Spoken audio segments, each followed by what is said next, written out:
No one in this world can you trust. Not men, not women, not beasts. This you can trust. Hello and welcome to another episode of Glory of Golden State Gaming. I'm your host, Swamp Swimmer, and with me as always, the Messi to my Ronaldo, Vespacian.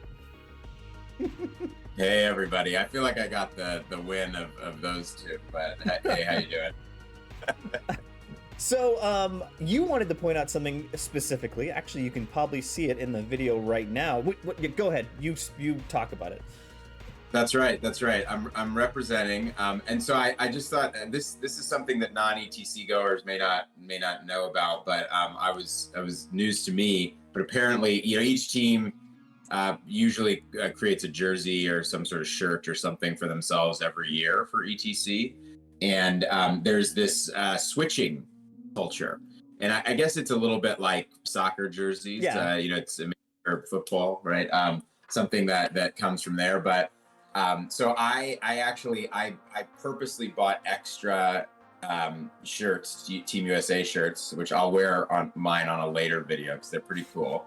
And brought them to switch. And one of the ones that I wanted to switch with because he's a friend of the channel and we've got to know each other virtually was Mass CD from Watch These Dice. So if you haven't watched the Watch These Dice YouTube, you absolutely should. He has both a French and an English channel.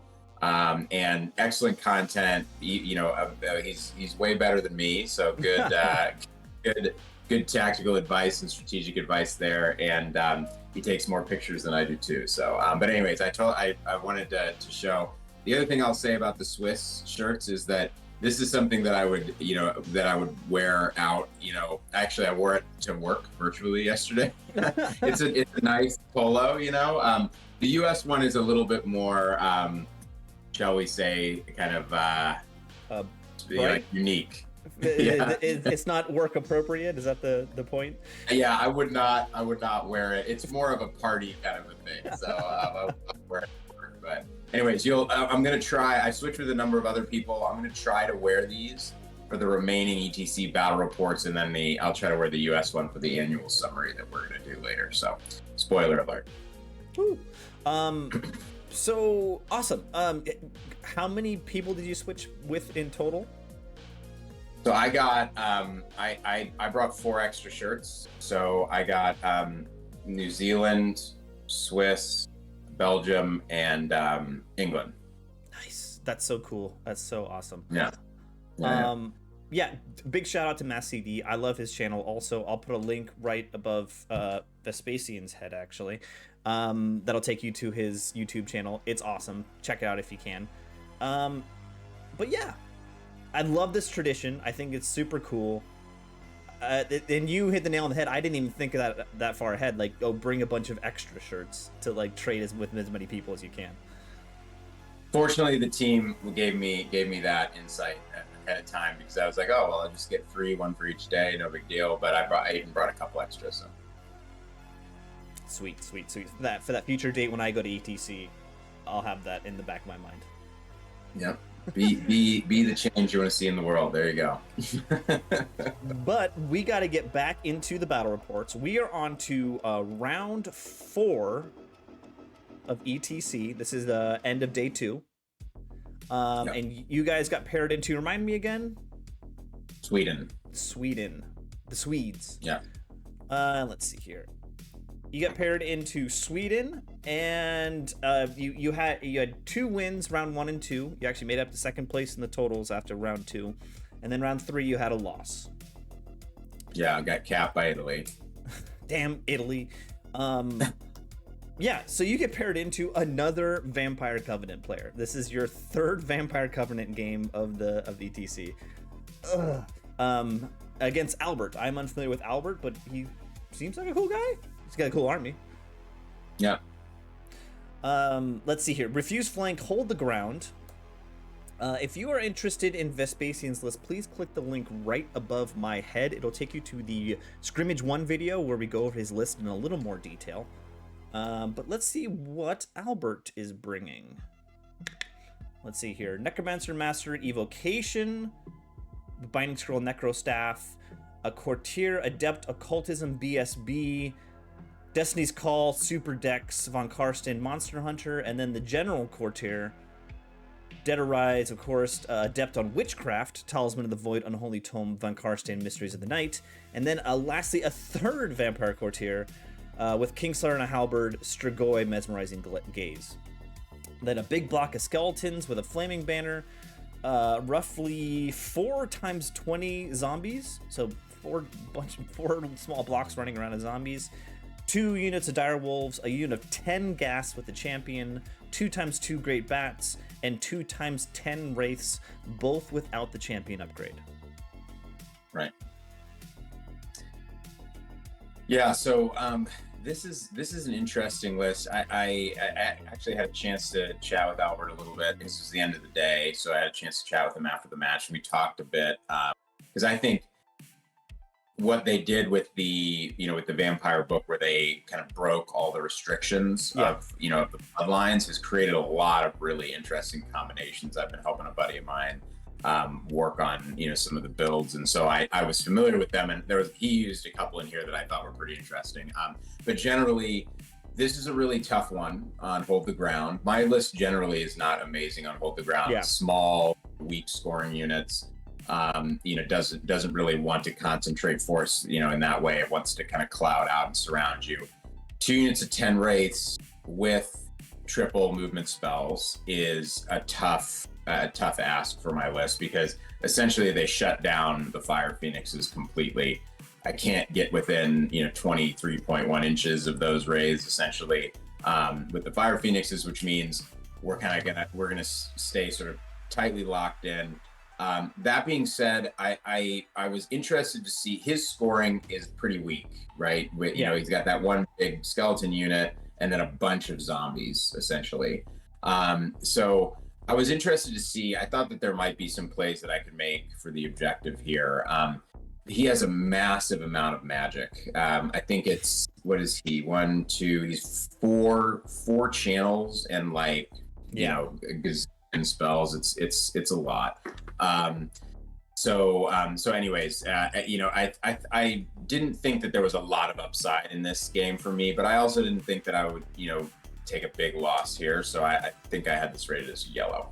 Yeah, I like the Courtier, the last one with the Kingslayer, Strigoi, and Mesmerizing Gaze, kind of like your character hunter. I like that model a lot for 265. Yeah, he's cheap for that price, and with Strigoi, he's hatred. With Mesmerizing Gaze, he reduces your attacks by 1 in a duel, right? So really unlikely he'll get one shot by pretty much any character. There's a few exceptions, but and he basically, the way he used him, you'll see in the game, was to make that skeleton unit kind of independent, right? Okay. He puts him in there, makes it hard for stuff to go in, essentially.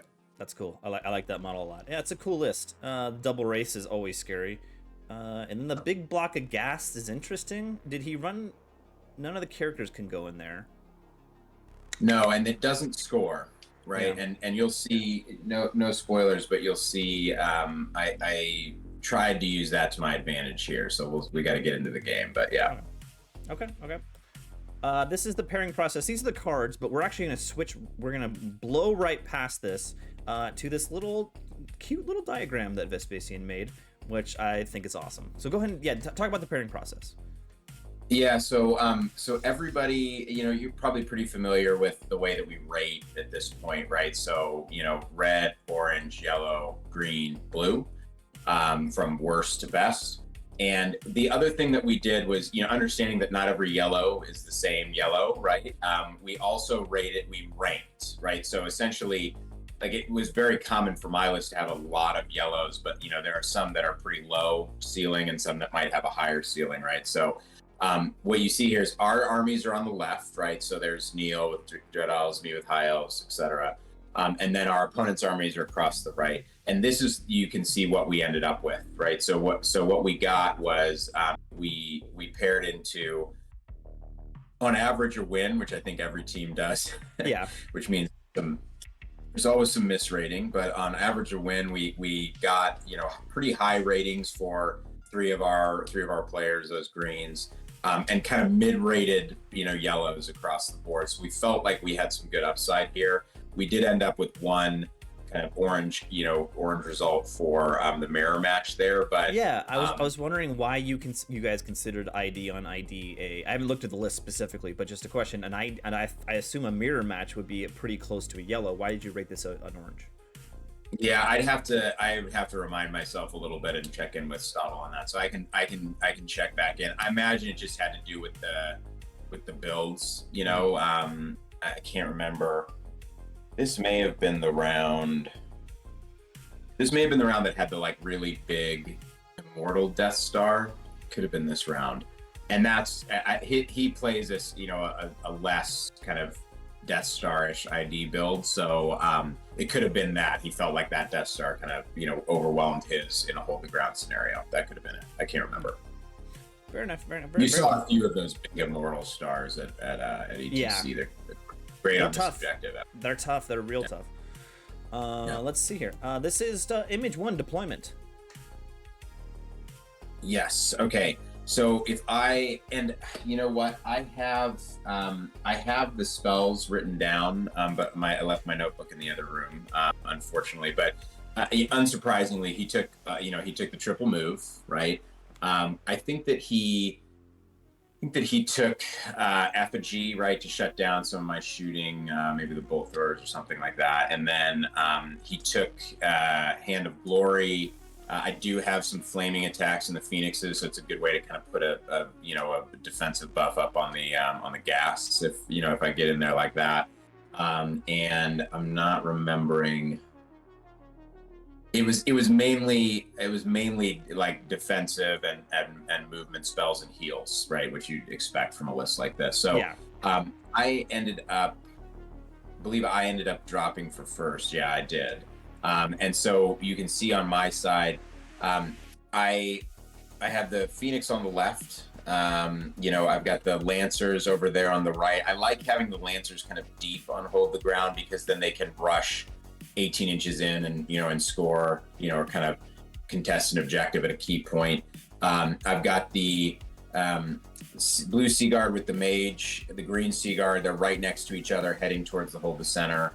And I've got the Grey Watchers behind them, kind of ready to jump out as chaff. The Archers behind them. I've got the the Reavers sort of sideways. The Huntsman Prince up on the hill. The Griffin up on the hill. And then the Chariots over there. Also, I was basically on the line because I wanted to push him back a little bit, because with refuse flank you can get turn one charges, especially when they're re-rollable 11s, right? And then the other Phoenix out on the right hand side. And then his counter deploy, he respected the Phoenix out on the left. That was basically why I put him there, and kind of nudged all the way up to the right, from my perspective. And so he's got let me move myself, it's a little hard to see. He's got dogs in the back there. He's got wraiths sort of facing towards the Phoenix. He's got a zombie unit up there in the ruins, gas right up in the front, unsurprisingly. He's got a unit of bats and another zombie unit back there in the water, another zombie unit in there. In front of them, the other unit of bats. I believe he's got several of his characters in that central zombie unit, the one that's kind of bracketed by the bats and the wraiths. Yeah. Then he's got the other unit of wraiths in the back over on the up on kind of the upper part. Yeah. Then the unit of dogs, and then the skeleton block. And he's got, I think at this point he's got at least one, maybe two. Certainly the Kingslayer, Strigoi, Mesmerizing Ghoul, or Mesmerizing Gaze Vampire in there, and maybe also the BSB. I can't remember exactly.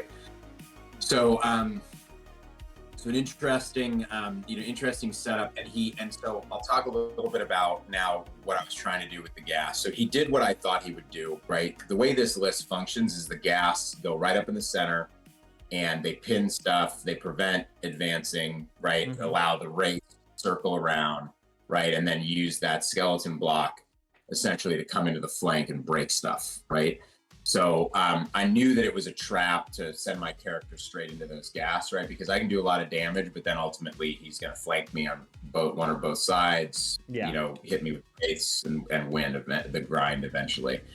But the gas unit doesn't score, right? So I saw an opportunity here, because if he does make that play, right, which means moving the gas essentially up, and you can see where all of his scoring units are. 2 of them are directly behind or 3 of them are behind the gas, right? Yeah. And then he's got a zombie unit that's out, kind of a little pretty exposed, right? And then he's got the skeleton unit way out there on the flank. So my thinking was, if I can advance into the center, pin that gas unit, I can essentially block his ability to get scoring units into the zone, right?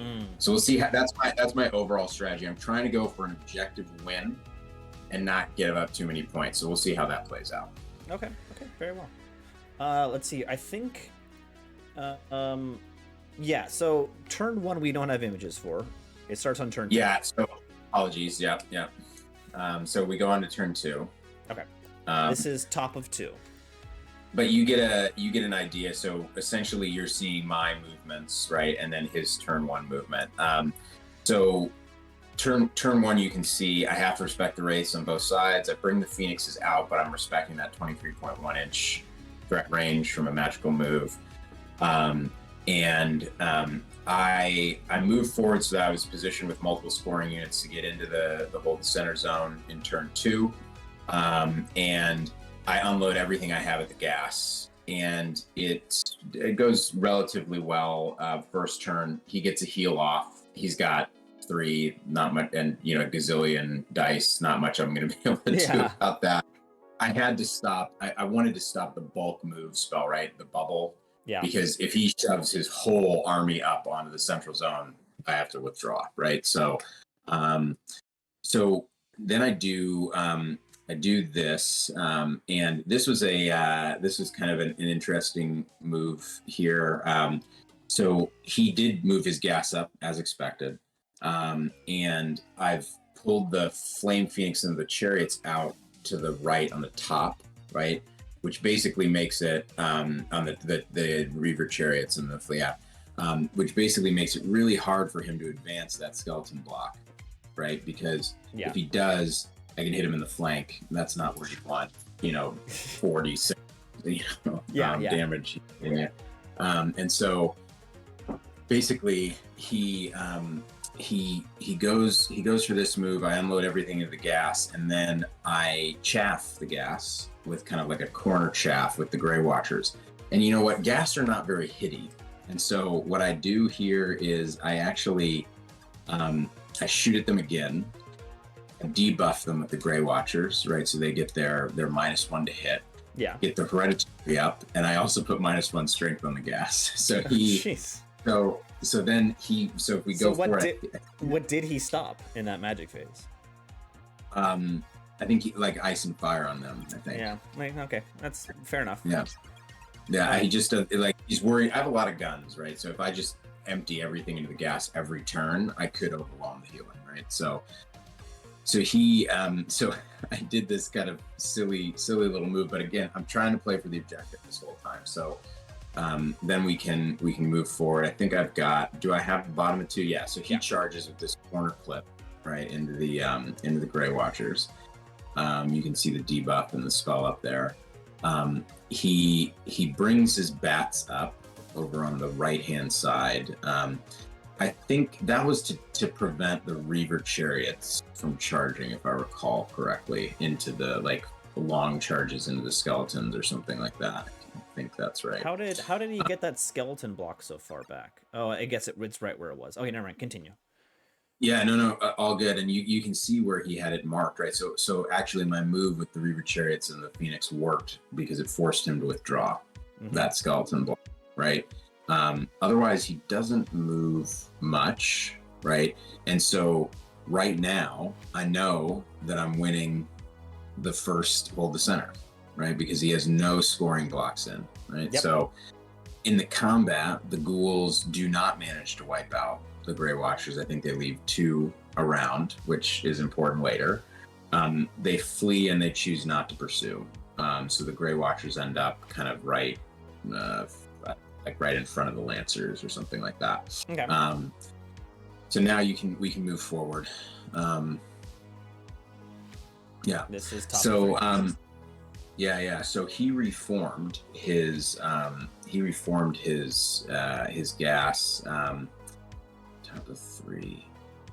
Hold on a second. So what happens? He regrows the gas here, so it looks like they went up. Well, they reformed and regrew. I think that, you know what? This might be bottom of 3. No. Yeah. This is the end of my turn 3. Sorry, I should have said end instead of movement. So go back one, and I'll give you a quick. So Reaver Chariots charge the bats. Okay. Up top. Yep.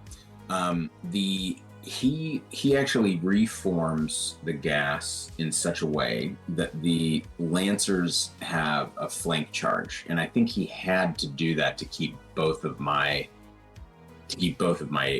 characters in the front, right? Oh, interesting. Okay.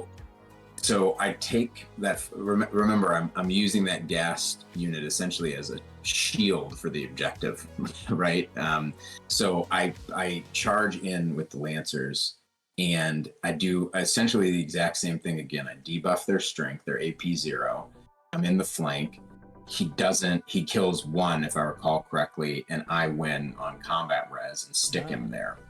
So now, so this shows what things look like at the end of the turn, I think, or so yeah, something like. Yeah. Okay. Oh, right. Yeah. No. Actually, this is right. This is the movement. But the issue is, so he's reformed into ranks with those gas, and because of where the Grey Watchers were and where the Lancers were, my charge was kind of out. Oh, weird. Yeah. Gotcha. Yeah. Anyway, so I'm pretty happy with this again because again the gas are blocking all of his scoring units from getting into the zone. I have 2 scoring units in the zone, and all of my delaying tactics up on the top are working, right? So I'm gonna get those bats. I'll flee any counter charges with the chariots, right? And at this point, neither of you have lost anything yet, it looks like. I mean, the Grey Watchers are gonna die inevitably. But yeah, they're actually in a really spot, right? So a couple of them left. Really nice little chaffy unit that, you know, when the Lancers inevitably die, right? I can use them to block things up. So the one thing that did end up having, I had to give him, which was his zombies can charge the flank of those Lancers, right? And they will quite obviously win that combat, I think, just from combat res alone. And they have I think they had an 8 overrun to make it into the objective, right? So now let's fast forward and you can see what ends up happening now. So this is bottom of 3. He charges in. So he charges in the Lancers, right? He's still saying super cautious on your right over here. He charges with the skeleton block, I believe. He charges, or one of them. He charges those Reaver Chariots that flee, right? So they've run away. He's got those zombies in the flank, and he does have the ability, you know, with his magic moves to get a second unit up, right? So if his zombies do break the Lancers and make that 8 overrun into the zone, we will push the objective this turn. Now, I would still be up 1, so that's not the end of the world, and he still needs to roll an 8 on 2 dice, right? So it's not a guarantee. So so he does this. He does magical move a zombie unit into the zone with 3 moves, right? I mean, I don't have to stop Raven's Wing, but I do have to stop one of the other 2 because it prevents that they can still score in those cases. And unfortunately, he does break the Lancers and he does get the 8. Right, so his not get over. So we're pushing the objective, but again, you know, you can kind of, I think you'll see it in the next picture, but he's now got 2 zombie units just kind of sitting up in the middle there, without any counter charges support, and the gas are completely bracketed and kind of closed in, right? So they're doing the job that I wanted them to do. Okay. So let's move on pictures here. This is this is top of 4. So this is your reaction to that. Yeah. So, and things get a little bit complicated here, and I have to confess that I missed a picture. So let me try to zoom in on the center, if you would, and I'll give you an overview of what happened here. So, I see an opportunity here where I charge with my Sea Guard into that zombie unit, right? And his gas were facing the other way. They were facing towards my characters, right? So this is actually his turn. He is now reformed. So my Sea Guard, you can see down at the bottom, blue Sea Guard charge in to that zombie unit. I was hoping to beat them, but I didn't end up beating them, unfortunately. My other Sea Guard were able to zoom in around the gas, right? So the picture the gas are facing towards the hill, right? Yeah, and then you zoomed in the side so they couldn't charge it. Yeah. Right. I chaff the Reavers were able to chaff the gas and the zombies there, right? And he decided not to charge them. He's pushed my Reaver chariots back. You saw that, and then this is probably the most questionable thing that I did in this game. I just needed to distract that skeleton brick a little bit longer, so I essentially sacrificed the Flame Phoenix to do it. I push it up and kind of create that threat where if he doesn't do anything about that Flame Phoenix, I can go bunker hunting with it, right? So he needed to do something. This is the Flame Phoenix up here, right? Correct, yeah. So essentially I did that. I think I could have done something else with that Flame Phoenix that put it in less danger, but I was very focused on the objective, and I made that decision. It was, I think, ultimately the wrong one, but we'll see what happens. So now in his turn, he doesn't charge the Reavers. He reforms the gas to face my Sea Guard, right? And I have brought, now if you zoom back out, you can see I've brought the Nova Griff and the Flame Phoenix, and now I'm in an interesting spot with them, right? He's got his wraiths way back, so they're out of sweep range. And I've got lots of interesting charges there, right? And now it's my turn. And so what do I do? And I don't know if I have a picture for this, but what I do is, it's easy to explain from this. I take the Reaver Chariots rally. I take the charge with the Huntsman Prince into the zombies. And I also take the Lane Reavers into the zombies as well. Why? Because if I crumble the zombies out, and I should, then the Reavers will overrun into the flank of those gas, right? Them so that there's no charge, right? And that will give me the time to finish off that zombie unit, and then once again I will score the objective. Right? So I saw this as a big opportunity, and then also with the positioning of the Huntsman, I could overrun into that skeleton block back there, and that Huntsman kills that Strigoi vamp eventually, pins the block. Yeah. And so that would be because he shuts off the Kingslayer, right? So that guy's just strength 6. So that he wins that grind eventually. I mean, he'll eat a champ and all that kind of stuff, but anyways. And then I think if I can just pin that skeleton block over there, I think I am now winning the center, right? I'm up 2-0. So I take this move, boom.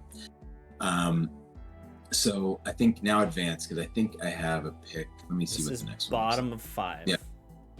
Yeah. So everything happens, right? I wipe out those zombies. I wipe out those zombies. The Huntsman overruns into the skeleton brick.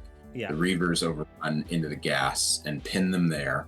I put the Flame Phoenix into the flank of those zombies. That the blue Flame Phoenix into the flank of the zombies, and then the Sea Guard and the Flame Phoenix obviously finish them off. And it looks like in his turn he kills the other Flame Phoenix with the.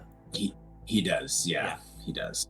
And I'm pretty sure I'm gonna make a bold statement here. I think I think that the entire ETC weekend, I made 0 resurrections with those phoenixes.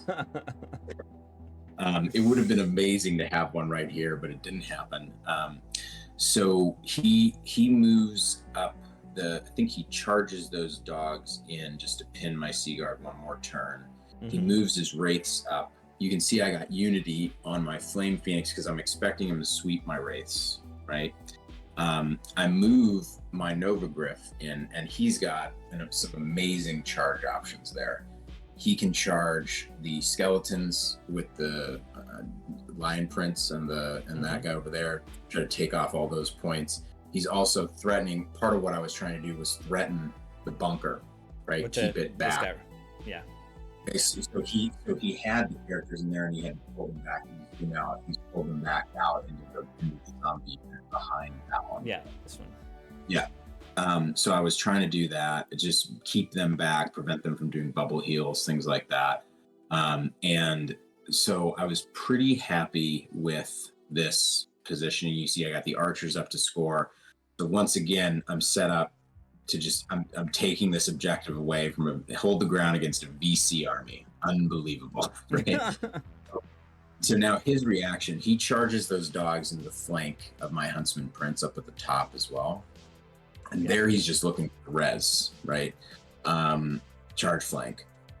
He charges his bats into the Reavers. And this was a very good move, right?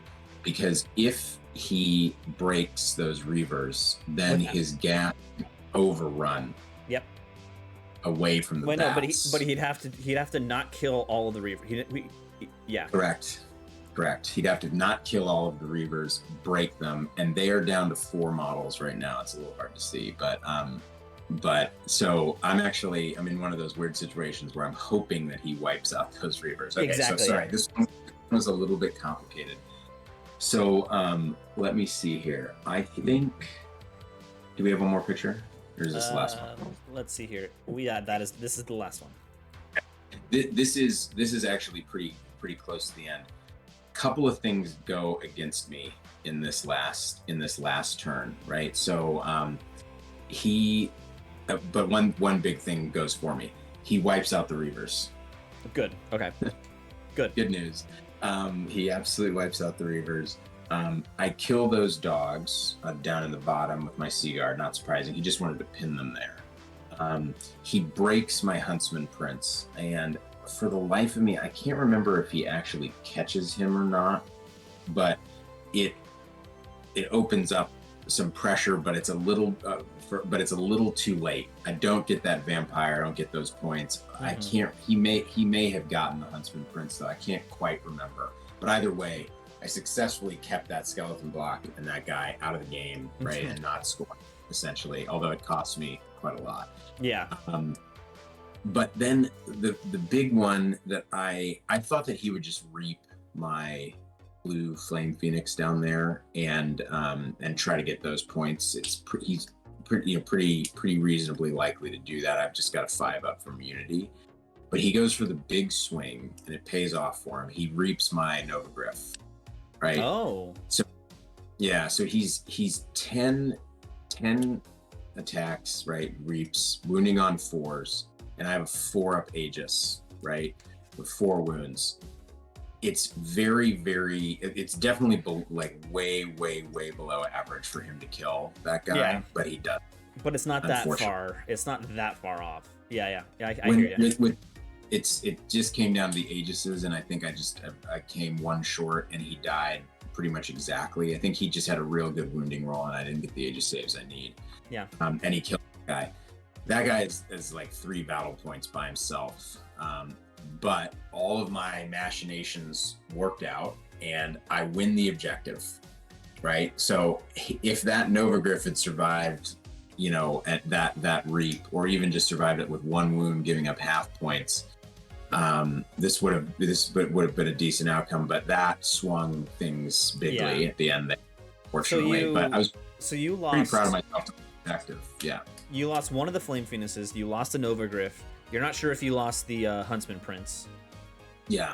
And then you lost some chaff. He lost some chaff. 1 one of the zombie units, and that's it. He lost right? a zombie unit. I think he lost a zombie unit, both units of bats. Yeah, just and chaff both pieces. Yeah. And I lost the Reavers, a Phoenix, and one or both of the big characters. I think just one. Okay. And that ends up a 8 to you. I think you have to have lost the Huntsman Prince also. I think. It's possible. Yeah, maybe I did. But anyways, yeah, it was a really good game. A lot of very tactical stuff happening in that in that center zone. My first and only calling over a ref, and it was honestly not because there was nothing contentious. Like it was just that there was we both agreed a very, very tight, but the laser pointer was kind of like less than a millimeter of like, could this, charge happen or not? And we just wanted a third opinion because we were both like, I'm not exactly sure. And we didn't want to roll a dice because it was a big deal. Yeah. And the ref came over and kind of cleared up. Took 2 seconds, but my one and only ref visit in ETC, and very, I would say, I'll let Albert counter if he wants to, but very cordial overall. He was a really nice guy, very tactical, very disciplined. I think my strategy played out. I think, I think I could have probably saved those Phoenix points, right? And if the Nova Griff had survived, I actually think this ends up being kind of a smallish win, like 11 or 12. Yeah, it sounds like an 11 to you.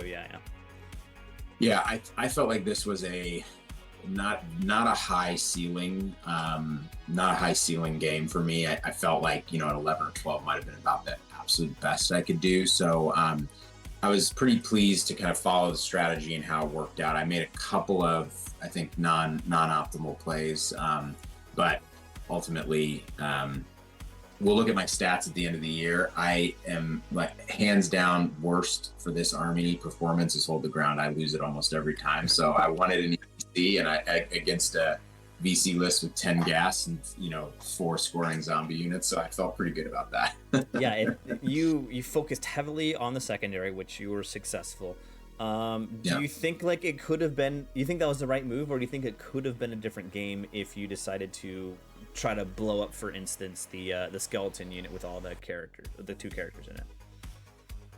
Yeah, I think he can always just withdraw the characters. I think that's the big thing is that it's really hard to get meaningful points off this list.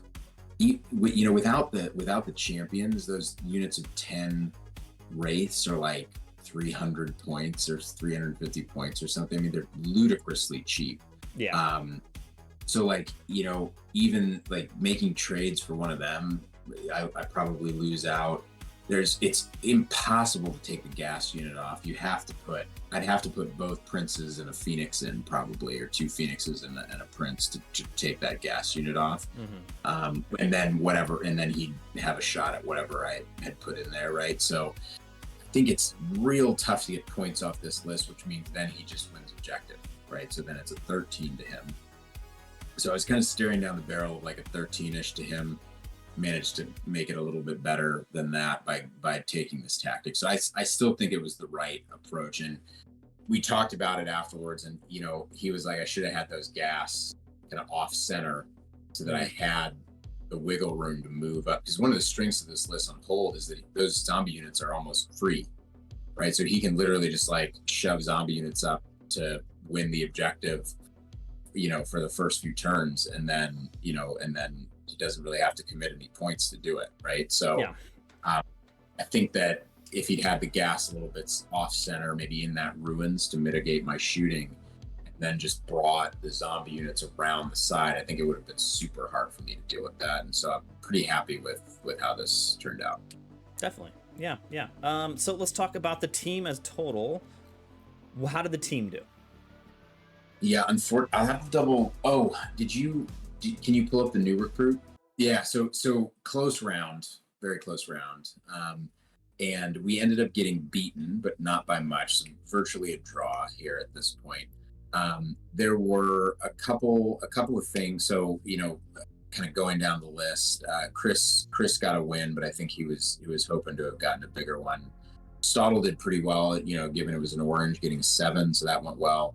Ben delivered on his green 1. He rocked that Demon Legion list. Unfortunately, and this comes back to the situation in ETC team where if you get a green and you get a bad result, it's crippling, right? So Neil had this as a green and ended up getting 0 points. I think that this was like a night bus EOS list. So didn't have a ton of shooting, and he thought he could get through that armor with his alchemy and all that kind of stuff. But didn't work out. So that was kind of a crippling loss there. Mike got a win there. I think his opponent played pretty standoffish. Caps got a kind of small loss, not too bad. There's my 8, and then Ratman. I think Ratman was on the table next to me, and in turn 3, 2 or 3, I think it was looking like he was gonna absolutely crush his opponent. But I think this was a Helmaw list, if I recall correctly, and I think there's some stuff kind of worked out for his opponent, and he managed to kind of get around Andrew's flanks and go after the bunker. So things fell apart in the late game there. So ultimately, we ended up with a kind of a small loss, pretty close to a draw.